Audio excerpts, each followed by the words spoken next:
Okay. Good afternoon, everyone. Happy Black History Month. I'm Joy Postel, the Acting Chief Diversity Officer at the National Institutes of Dental and Craniofacial Research, NIDCR. The NIDCR and the Office of Research on Women's Health, ORWH, shares the honor of co-hosting the celebration of Black History Month with our extraordinary guest, Dr. Jeanne Sinkford, a legend in American dentistry and academic administration. In 1975, she broke the gender barrier when she was appointed Dean of Howard University College of Dentistry, serving from 1975 to 1991. Dr. Sinkford, the first female dean of any U.S. dental school, has received the prestigious William John Geis Award from the American College of Dentists, American College of Dentists, the highest accolade the organization bestows. An alumni of Howard University, Dr. Sinkford graduated first in the dental class of 1958. She currently serves as Dean Emeritus of the College of Dentistry. Dr. Sinkford served on numerous national councils and organizations, including the National Institutes of Health, National Academy of Sciences, the White House Conference on Aging, Food and Drug Administration, and Veterans Administration. A member of the Tuskegee Ad Hoc Advisory Panel, she helped develop policies to protect the rights of patients participating in government-sponsored health research. She was elected into the American College of Dentists in 1967. The American College of Dentists praised Sinkford for her efforts to recruit women and minority students to the dental profession, as well as her well-established reputation as an educator, administrator, clinician, and community advocate. During her career, Dr. Sinkford was responsible for diversity programming and initiatives at American Dental Education Association. Under her leadership, ADEA created numerous opportunities for the advancement of women and underrepresented minorities. She holds many honorary degrees and many distinguished awards. We are beyond thrilled to have this undaunted trailblazer here with us today to share her story. Sharing the stage is another oral health icon, our very own Dr. Webster. Dr. Webster is the Deputy Director of the National Institute of Dental and Craniofacial Research. She joined NIDCR in March of 2021 as the first African-American woman Deputy Director of NIDCR. Dr. Webster was a faculty member at UN Adams School of Dentistry and the UNC School of Medicine for 21 years. Dr. Webster was recently elected to the National Academy of Medicine, which is considered one of the highest honors in the fields of health and medicine.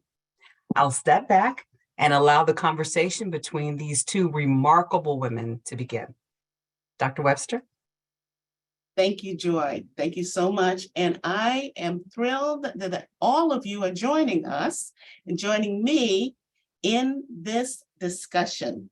This is actually the inaugural celebration and kicks us off as NIDCR begins celebrating every observance that's federally recognized. And we will rotate among our offices to celebrate. So what a wonderful way to start it off in hearing about Dr. Sinkford. And what you've just heard from Joy is the tip of the iceberg. So I know there was a wonderful discussion yesterday. I hope, and I know we'll have a wonderful discussion today. So Dr. Sinkford, let's start at the beginning. And I'm going to ask that you share a little bit about your upbringing here in Washington, D.C. Oh, you're on mute.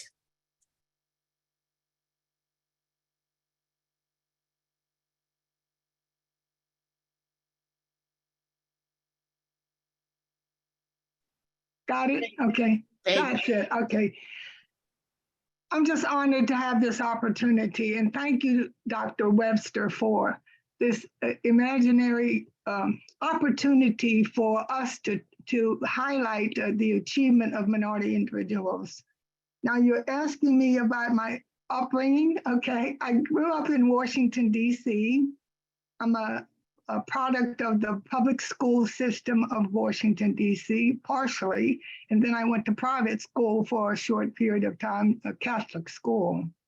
But I had the advantage of being in Washington, D.C. in an environment where we were able to go to museums for free, to the Library of Congress, and to concerts that were provided by the military on the mall and at the military academy, academy that was here for the at the base of it was located in DC, but it was at the southwest corner of DC. So I grew up in an environment where I had a lot of exposure to things, as well as parents who thought an awful lot of education. That was one of the things that they instilled in us very early, the importance of education in achievement. Both parents worked. They worked for the federal government, and my mother, because my mother felt that in order for four children to go to school, they would have to put their funds together to see that we had the resources to advance. And so they both worked, but we all four of the children, four girls, Judy, George, Jean, and Janet, all four J's, Mom called. and my father would say, when I call one name, come, because I'm not sure which one is coming. But anyway, my father always wanted a boy. I was the boy girl. I mean, I was his pal. He taught me to do masonry. He taught me to paint, to do it. I did all the boy things that I would have done. He would have done. I would have done if I'd been a male in the siblings. But he also cherished the fact that the girls should not have handicaps because they were females, and so he supported my mother in the encouragement of us to select careers that we would want to select and also to stay in school. So all four of us graduated from college. Two of my sisters, one was a pharmacist, one was a master's in education, two of them were masters in education.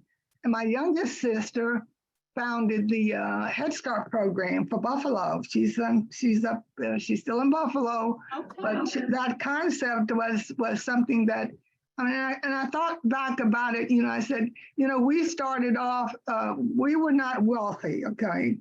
But my parents we made citizenship was important to us and service was important to us.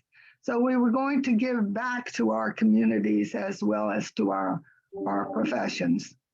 I thought being in Washington, D.C. was my early interest was in dance, okay? And I don't know how to say this because I don't want to put it ahead of the science because science was important to me. But I went to dancing class 4 days a week because I wanted to be a ballerina, okay? All right. Really, and I admired the poise and the determination that ballerinas had. I didn't know a Black ballerina. Alicia Markova was my idol, but I wanted to be, and our teacher taught us as if we were going to be successful in dance. Mm-hmm. Doris Jones, I went to the Doris Jones School of Dance in Washington, D.C., and she encouraged, I won a scholarship to New York to the American School of Dance.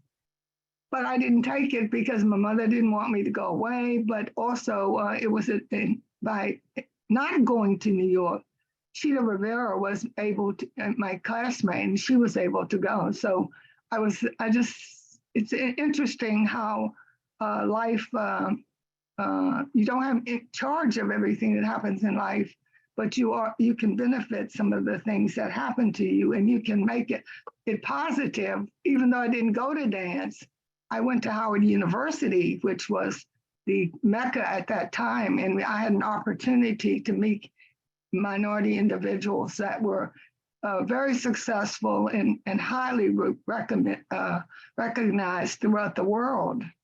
But I also went to Dunbar High School, and I can't let you know that I didn't go to Dunbar High School.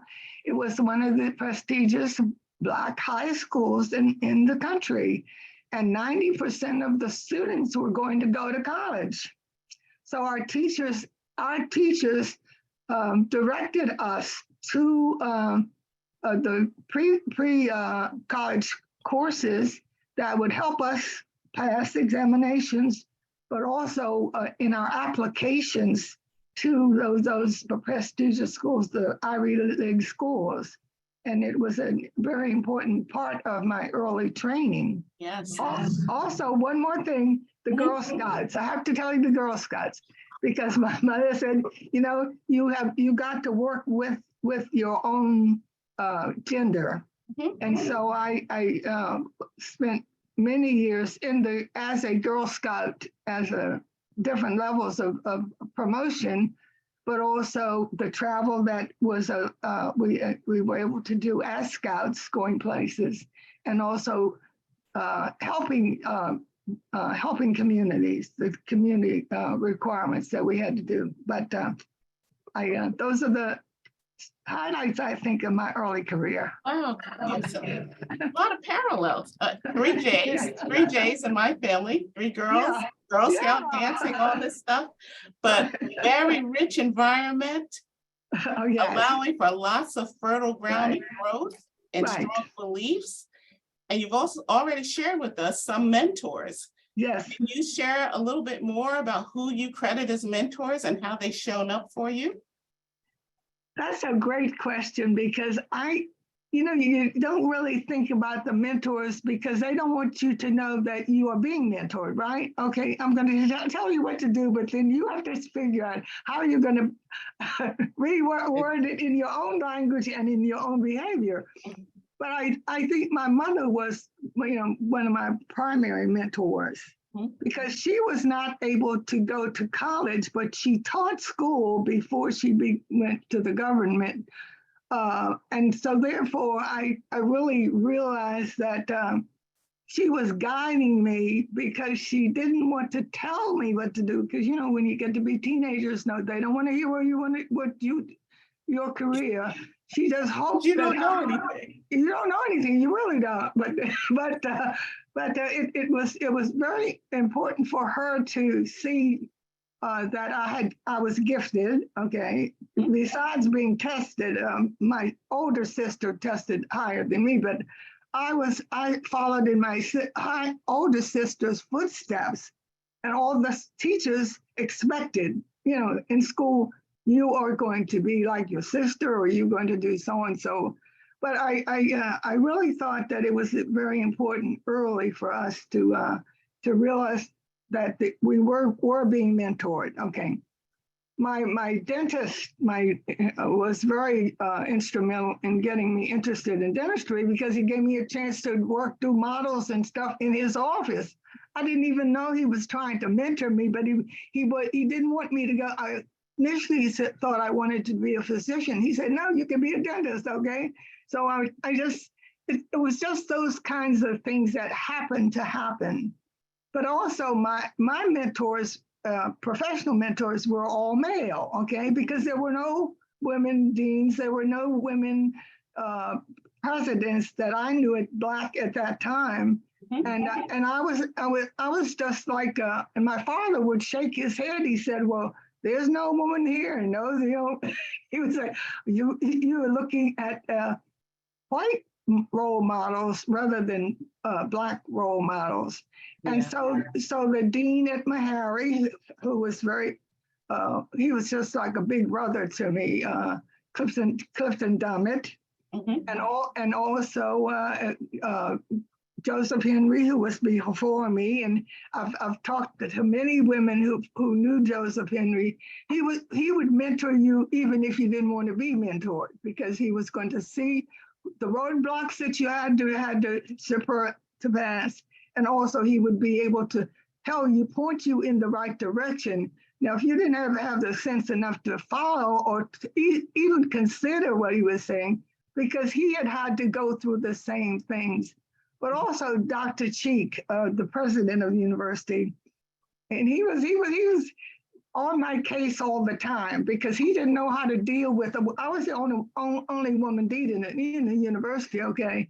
And at that time, I was asking for funds for the dental school to build the oral health piece in the health center. So I was competing with the medical schools and other health schools, but I also was trying to educate him as it related to the value of oral health and to be sure that we had to compete with the other schools in the U.S. That Howard and Meharry were gems to the United States because we were graduating most of the Black dentists, and the Black dentists were going back to their communities.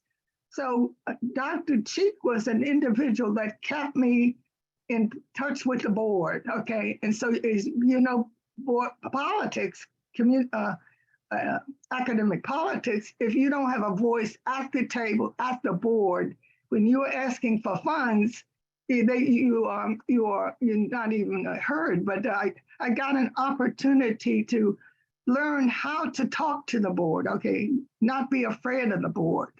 Actually see that they learned what I knew as best as I knew, and to support the effort that we were trying to make to have Howard University excellence as our goal, but also the need to have the resources that we needed to be excellent. Absolutely. Well, tell me what it was like to be the first woman dean in the entire world of any dental school. Well, first of all, I didn't know that I was the first until the Dental Education Association looked. They couldn't believe that I was, first of all, because it was such a male-dominated profession. And they wanted to be sure that, was there a mistake someplace that there happened to be a woman now? Because we were not being admitted to the medical schools throughout the U.S. Women were not, and we were not being admitted to the advanced training programs. And we were not being, the U.S. was way behind Europe in recognizing and admitting women to the dental profession, period. So it was a male-dominated profession. And when I first became a dean, when I would go to meetings, they would turn around and say, "Where's your boss?" Like I was the secretary. I was, and it got to be funny to me, because I would. My husband was a physician, and they said, "Well, he's the real doctor, okay? You're not a doctor." Because they had not seen a woman in that position. But then,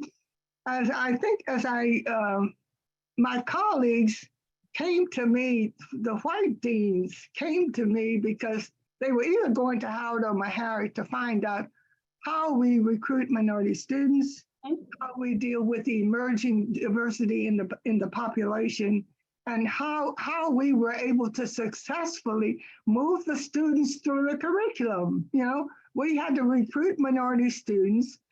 Many of them, we had to have programs for retention, okay, because and what that was one of our real strengths was the academic reinforcement programs that we had in place to be sure that when our graduates finished 4 years, they could pass the examinations and compete with students from what we call the majority schools. But it was very interesting when they would come to me to find out what we are doing, because the few Black or minority students that they would accept, they didn't want them to fail. They wanted them to succeed, but they did not have a clue as to what kind of nurturing or mentoring those students, and they didn't even have the minority faculty there as role models. So a Black student entering a white school, they were really almost lost because they really did not have the mentoring that they would have at Howard. And so I had a friend, a dean friend of a majority school at Boston U, and I've been on their board for about 40 years maybe. But anyway, he was very interested. Sir Frankel was interested. He was a Jewish person, but he understood some of the roadblocks that they had to endure too. And so together we would talk about how we would work with strategies at our schools, and also that we would be able to see some change. But it was a long run, and I remember I like to think about the positive things. I remember some of the foundations wanted to know what we were doing at Howard, how we were recruiting individuals and grooming them with the motto of excellence and service. And I remember RWJ and Kellogg and the California Endowment as supporters of our efforts, and also the mutual growth that occurred by those relationships and sincere exchange of information. Yeah, it makes a difference. It does make a difference. It really does. And, I appreciate focusing on the positive, but I also wanted to ask if you could share a time in your career where you were challenged or may have been challenged based on your race or gender as a leader, beyond being in those dean's meetings. I think I was challenged every day. I mean, you almost, when you walk into the room and you're the only one there, okay, they're going to be looking at you before they hear what you have to say. So you have to be very careful at what you say and how you behave, because you can't be an adversary and expect to generate. But I think my biggest challenge when I was chair of the Conference of Southern Deans, okay, and they didn't know whether I could be seated with the rest of them. Number one, okay. I'm the dean in representative school, and then I overcame that because I had prepared my presentation.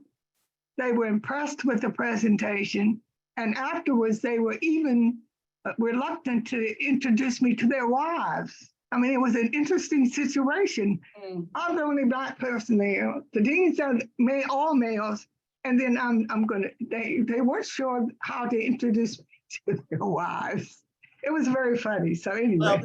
Well, the key is that you brought it. No, but it was very real at that time, and I knew that I was being scrutinized by them. But when they went home, their wives were going to influence how they expected a Black woman as a dean, as their equal. Not only their equal, but also a similar thing happened to me when I was at P&G. They had what they called a visionary conference, and I was the only one there. Okay, I'm the Black visionary, both in field. But anyway, one of the individuals, he was so arrogant and so adamant about how I got there.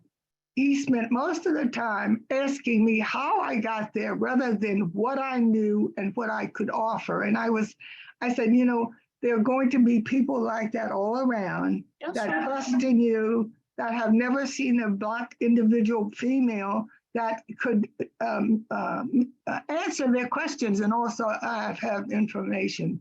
But I learned early from that experience, whenever I went to a meeting, I was more than prepared. I was more than prepared for whatever I was supposed to talk about, but also related information that they would need, but also that they would not expect me to be able to provide. Right. Well, preparation is key. I mean, you are a trained researcher as well, and we've heard a lot about your administration, but you've done lots of research and led lots of research over the years. Can you share a little bit about that? Yes, at Howard, I was the associate dean for research advanced education. You know how at minority schools you wear a lot of hats, okay? So I was one of the first associate deans for advanced education research and special programs.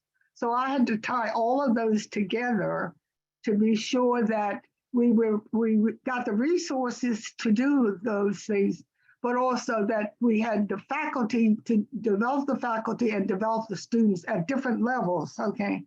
But my specific research, I had to do my dissertation, and my dissertation was in inflammation. I was interested in how tissue responses to pathogens. Okay, and I had an opportunity when I was a senior, between my junior and senior years at Howard, to go to NIH, and that's when I got to work on the 5th floor in the dental center. My summer was spent looking at hamsters, the hamster cheek pouches, as a area that could be irritants could be entered and the tissue responses. So that's what I was studying at that time, and that I wrote my first paper after I returned to because I was released from summer assignments to go to NIH. Okay, in the meantime, my classmates were all going ahead of me. So when I got back, I had to really fight to get ahead, to catch up. I did catch up at the end of that semester, but the teachers were really reluctant to say, we want to release her to go study research when she ought to be in here doing the clinical requirements. Okay, but that experience, not only working with the researchers, the intense efforts that they were making as it related to clinical research as a competitive, NIDCR was a small institute related to the rest of them. So it was a competitive environment that I was in, as well as I was one of the unique students that had the opportunity to do that. Now, the other thing I did with the Army, we were looking at the adhesive bandages, the cyanoacrylates. I really thought the precursors to the ouchless bandages. We worked with a project, and my colleague, Dr. Joklikar, at the dental school, we had funds from the DoD to support our work, and I was really proud that we were able to show that the cyanoacrylates could be used in the field, in the military, as bandages, and so I really like that work. So yeah, wonderful to see the research applied. Okay, then my last, but my real was implantology. Right. I was a prosthodontist, and we had a serious early, and I think Dr. Dean Jackson will know this. We had a serious problem with the mandible, the dentures fitting in the mandible, because of bone loss. When the teeth were extracted, the alveolar bone was resorbed, and therefore there was very little ridge left for retention. And so I was interested in how we could begin placing implants in those arches, and how we could begin thinking about it being a part of prosthodontics, because it wasn't taught in the advanced training programs that were academic, that were at the institutions. I had to go to New York to study implantology on my own, and then to come back and then to try to integrate that into what our teachers were beginning to think about in teaching. And so that I was in charge of the graduate program there. And so I had a graduate student in oral surgery who was also interested in implantology. And he saw also that was a potential field for him after he graduated. And that was Milton Bernard. I'll never forget him, because he said he would work on the project because he had the time to do it, but we would work together, because my interest was the prosthodontic aspect, and he was interested in the surgical piece. But the implants that we did we were addressing the inflammation at the cuff, Yep. where the implant enters the mouth. The cough was exposed to pathogens, and how would we design the structure so that we could have the ingrowth of natural tissue, and that was before osseointegration of metallic versus non-metallic tissue. But it's a precursor, and I like to think about that because we got help from NIH also in doing that, because we didn't have the laboratory to house the monkeys. And we needed the monkeys for the research. And the student, Dr. Bernard, I actually interfaced with it, and they gave us monkey space and took care of the monkeys and helped us with the surgical aspects. So I think it's the unique experience that I had at Howard. We overcame some of the deficiencies that we had. Well, but I think our graduates were excited about being able to take what they learned and their experiences way into their careers. He became a great oral surgeon and also an implantologist. Yeah, and right on the front end of peri-implantitis, which is a major right. challenge right now. Absolutely, absolutely. But I was so interested in it, but I was a dean, and I was busy doing dean things rather than sticking with it. I didn't have my own lab, and I just am so glad that you have your own lab out there, young lady. I'm working on it with NIAID, so yep, it's important to make you whole. Helps make you whole. Because I think it's almost a brain drain when I was trained to be a researcher. That's why I stayed in school. That's why I got the PhD in addition. So that I could be at the table with the researchers, speaking the same language with the same training. Okay, so, but you just have 24 hours in a day, and you just have to, go where you need it. But if you're asking the question, you're a researcher. Yeah. A researcher is just a person who wants to know the answer. And so I would suggest that much of the rest of the work that you've done has really been research as well. I think so. Yeah. Okay. Right. I mean, and that includes a lot of the work that you did even after you left Howard, in terms of working with American Dental Educators Association, working to recruit women and minority students to the profession. That was the problem. And you built programs like the Needles program and many others to work on bringing people in. And now I think you're seeing some of the results of those experiments. So can you share a little bit of that with us? Well, the Enid Noddle program, I envisioned it to have the opportunity. The women are over scheduled and over assigned at their institutions. They're asked to do more than they really ought to accept. But in order to be a part of the team, you almost have to say, I'll do it as long as it seems to be amenable to me.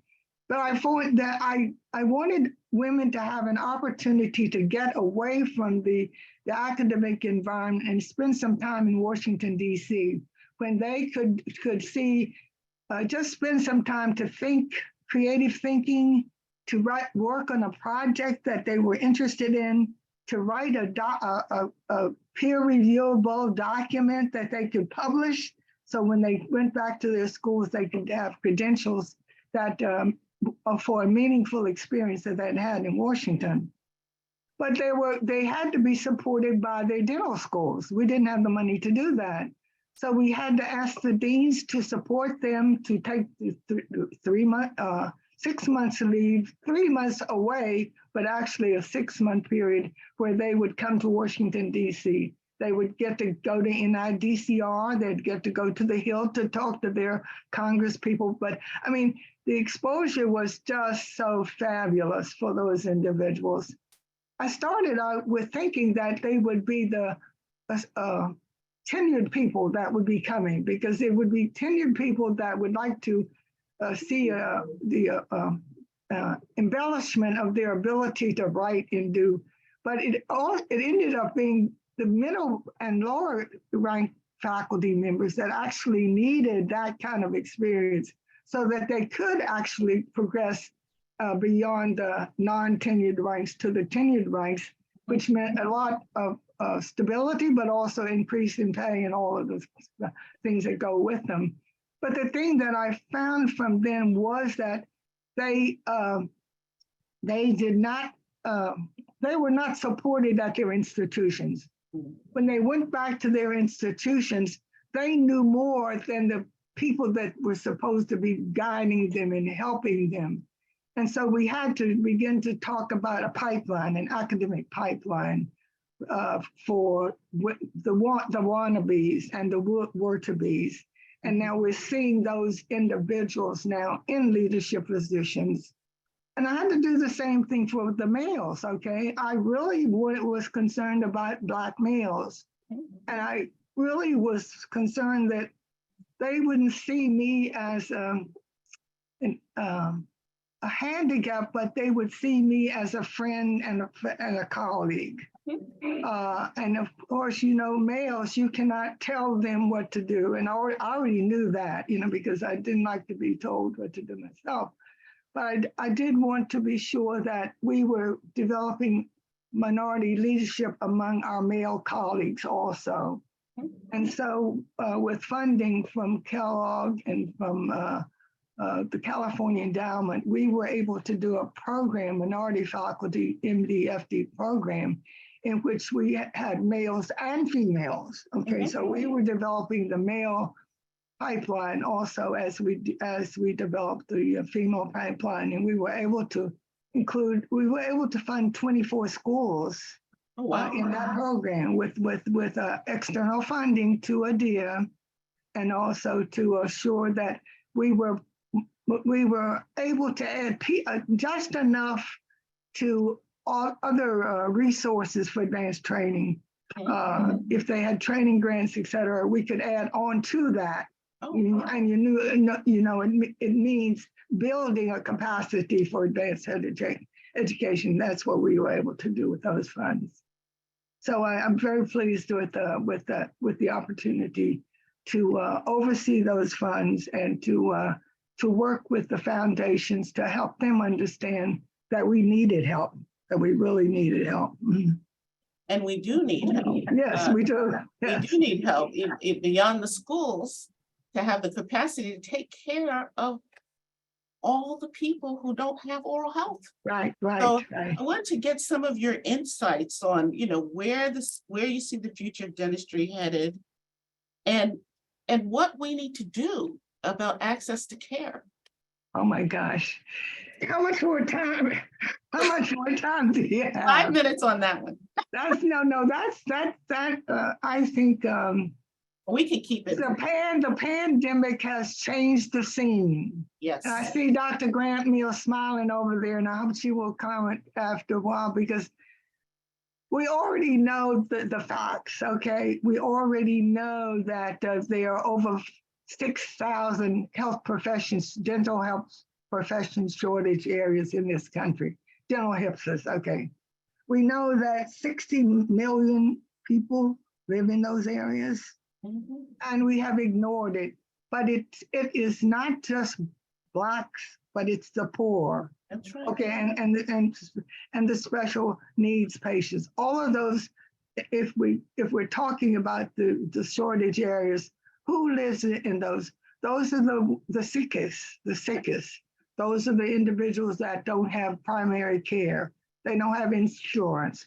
All the things that build a capacity for a safe and productive lifetime, they're not there. So access is one of our things. And one of the things that Mary and Howard have done is to make ways for minority practitioners to not only study, but also to return to their communities where they provide the care that is high level of care that is expected. But also our academic community partnerships that we made with these grants. They're outreach programs programs that are effective, because they have foreign partnerships where they not only provide services for the communities, but also they elevate the level of care and quality that exists in those communities. But I think the access issue is an issue that dentistry has to deal with, and we're going to have to deal with working in teams. Yep. We're going to the whole landscape is going to have to change. Yep. We're going to have to accept allies, more help from the allies and more training. The dental therapists that work well in Australia and in Canada and other countries that are able to deal a lot of preventive care for children as we look at the different age groups that need dental care. But I really believe that we have put a model in place that ADELA has put a model in place that can work. And not only that, but we have worked with the curricula, the dental curricula that now have diversity standards, excuse me, that have to be met by the schools that will help us as we recruit, as we develop the individuals, and as we continue to strengthen the academic communities in our outreach programs. Yes, Mhm. yeah, and I think those sustainable partnerships that Yes. you alluded to are also so critical to this, and Mhm. working with our other medical colleagues and others. Mhm. Well, I'm going to end up with asking you about Oh. what Black history means to you. And I'm going Oh, to ask you to share a bit about the History Makers Project. And to the Oh. audience, you all may have seen on 60 Minutes this past Sunday, History Makers was highlighted. And Dr. Sinkford has a significant role in that product, in this project. So I'd love to hear about what Black history means to you. And if you could tell us a little bit about the History Makers Project, that would be wonderful too. Oh, that's great to have this opportunity. Juliana Richardson will applaud you, because she has been the sole voice that has. If you didn't see 60 Minutes, or you just go to your computer and put historymakers.com. It is a digital library of the historical achievements of Blacks and other minorities in this country, and she had that vision, and she has been continually raising funds, because it's not free. She has to have the funds to interview these individuals, and to make the access to the library available to all the school children in the country. So the digital library is alive and well and growing, and every year they continue to identify Black achievement, and their lifestyles are chronicled in the digital library as a resource, not only for research, but also for career development and all those good things that go into understanding the importance and contributions of minorities to this country as citizens in all areas: medicine, dentistry, pharmacy, the law, business, engineering. She has categories of those interviews, and I happen to serve on the board, and that's how I met that wonderful woman through Vivian Penn, of course, and Lou Sullivan. They're also on the board. Names that you will know in different areas of health that she relies on, so her information is documented, and so that the individuals that are profiled represent different levels and different aspects. Yeah. But the last thing you asked me, I'm trying to think about. Oh, no. You asked me to define Black history. Okay. It means to you. That's a difficult question, because I think Black history is a part of American history. And it was not taught to many students and to many citizens. And that's why we have the Black Lives Matter movement, and why we are trying desperately to deal with where it fits into our history. But I went to a Black school, and in that area, we always had Black history. It was not confined to 1 month. We understood and we read about the achievement of Blacks, because that was what we wanted to do and what we wanted to be. But it is so important now for non-minorities to understand the contributions of minorities. Okay, and I think that's important. Yes, and I think it is the ignorance that is handicapping our ability to share that information. And it was not even our responsibility to contribute to that information. And we did not write the history books. We were very lucky if there were certain segments in there that talked about Dr. Carver and the Peanuts. And I mean, we have individuals that rose even above those limitations there, and we had the athletes that were recognized as contributors, but we did not have an appreciation for the Black culture that had developed throughout this country, and the historically Black institutions that contributed a great deal to the pipeline of individuals that would rise above the system to make contributions and also to be the role models of the future. And Black history to me is a part of American history. And I see myself as an American as well as a Black American. I am with you. And I am so happy that there are intentional efforts to now make sure that this history that's been erased or intentionally trying to be suppressed, can be embraced, because we're all part of this one America. Right. I cannot thank you enough for a wonderful and stimulating discussion. I can't thank you enough for a wonderful kickoff to this series. And I'm going to ask Joy to, let's see, just do a quick time check. Okay, we are good on time. I'm going to ask if there are any questions. Joy's monitoring the chat.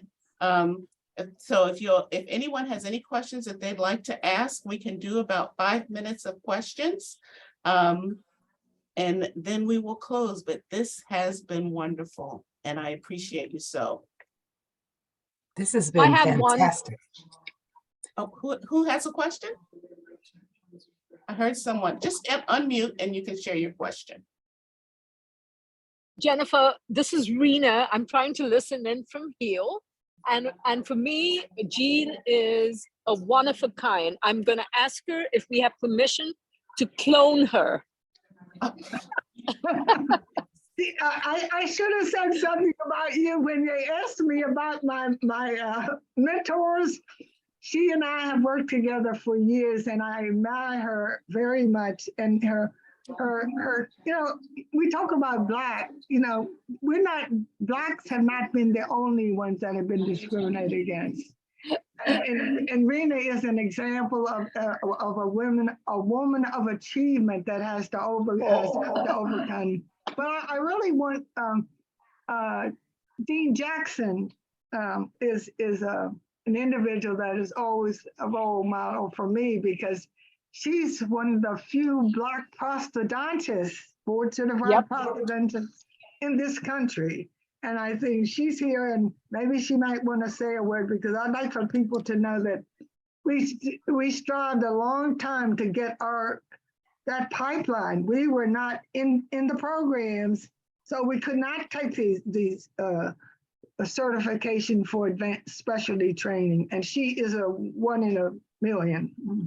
Dean Jackson, would you like to say a few words? Well, first of all, Dr. Sinkford made being a woman in such a high position a normality for us at Howard. I mean, we came in and she was already dean, so we don't think of that being, but she was such a great mentor to so many, including us as her students, and she just made us feel like it was a normal thing. And so, but then when I, expanded from the walls of Howard University and went out into the world and did my PROS training, I found it to be quite different. And some of the things I've never heard her life story, but many of the things she said parallels a lot what my parents did, what my father taught me, and wanting us to get education. And so prosthodontics was one that, I wanted to pursue. And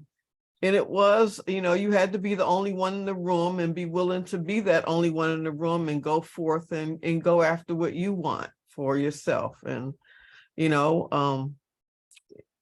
I was like one of the first, two of us at the same time passed the boards in 1993. And it's so hard to see that it was so many years ago, but Dr. Sinkford was a mentor, and she, I went on an interview for PROS and I was treated in such a way. She said, no, you go to this other school. And she was, I remember that vividly when I went to see her about, should I choose this school or not? And she, she was very much a role model and a confidant, and, I trusted her and I admire her so much. And she still supports today. She's my person to go, my go-to person for anything, with the College of Dentistry. And I know she loves Howard, and Howard certainly loves her. And so do we. Thank you. Can we have Donna Grant Mills say something also? Because I see she's here, and she is carrying the torch for minority recruitment and advancement.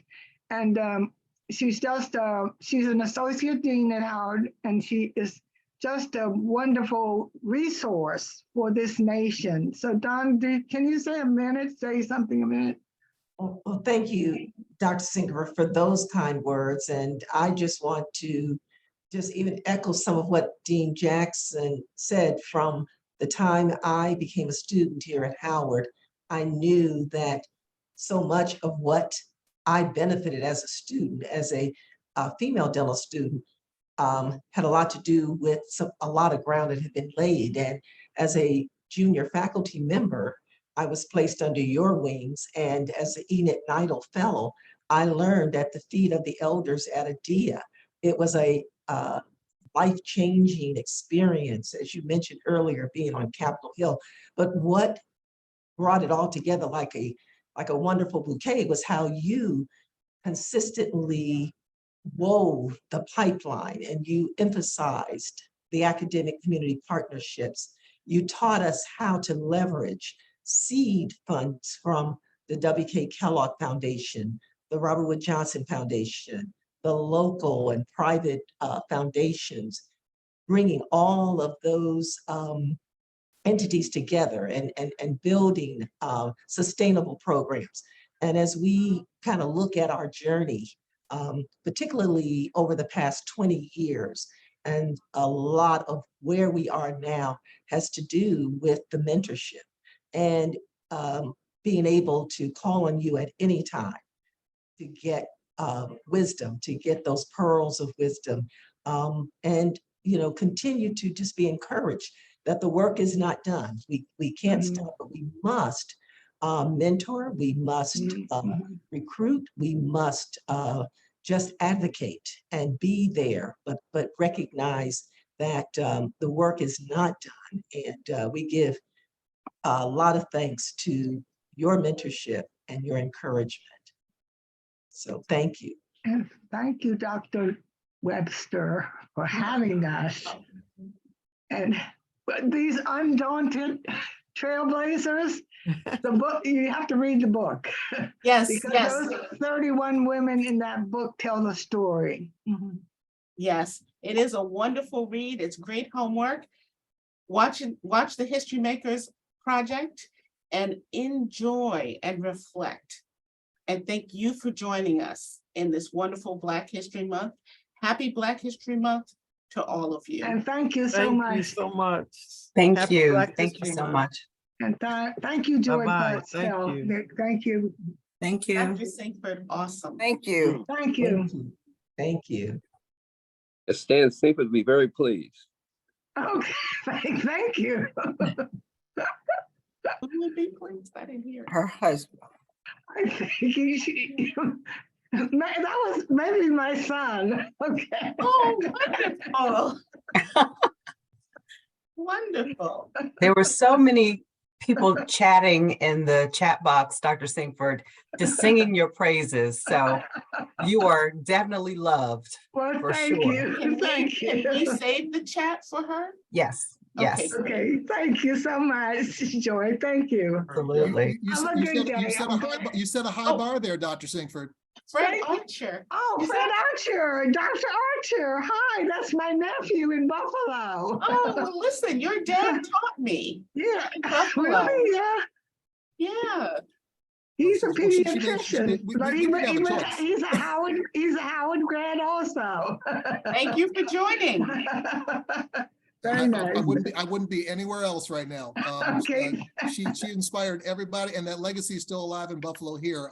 Dr. Dion Wells, who I know was on the call earlier, is so proactive in making sure not just minorities, but women are involved in dentistry, and has cultivated an amazing program up here. And she directly is inspired by you. So I want to make sure you know that your reach is everywhere.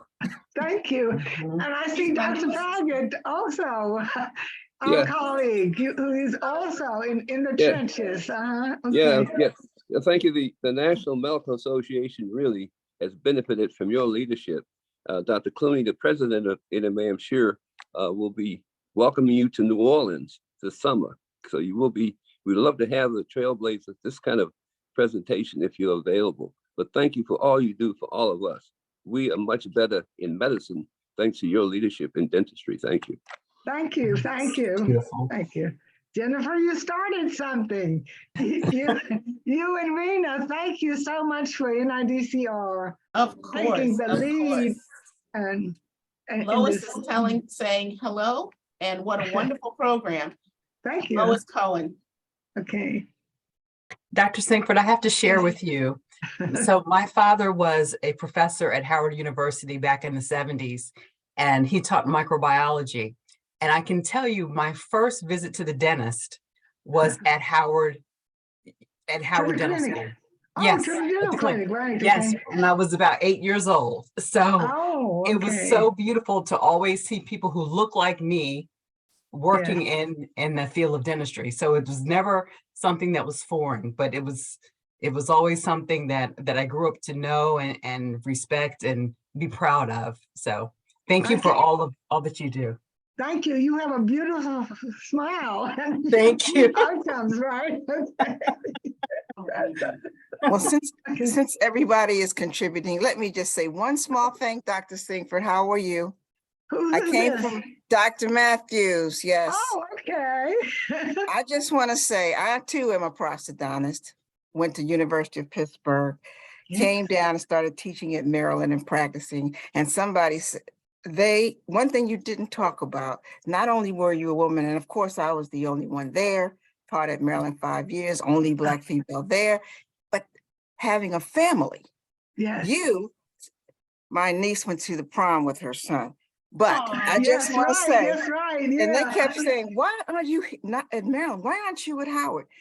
All I can tell you is that, well, my husband and I live closer to Maryland, but it was so inspiring that you had 3 kids. You even told me one day when I had 2, have another one. It'll be a boy.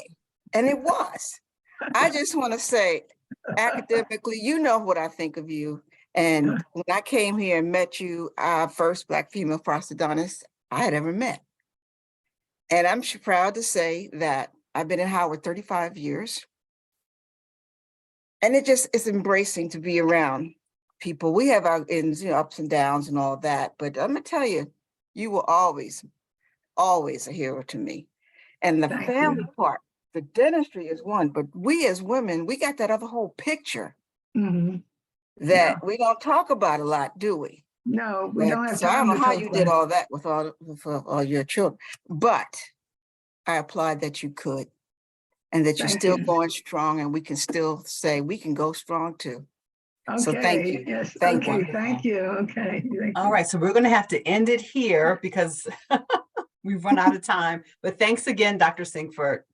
Thank you, Dr. Thank you. Matthews. Thank you, Matthews. Thank you. Bye. Thanks, care. everyone. Take All care. right. Bye. Stay All right, well. Stay safe. Thank you, Dean. Thank you. Bye. Bye. Goodbye, Aunt Jean. Bye. Bye, friend. Bye, little friend. Bye, Mom. Janet Lynn. Aw. One of the children is here representing. Okay, good. Okay. Great job, Mom. Thank you. Bye. Bye.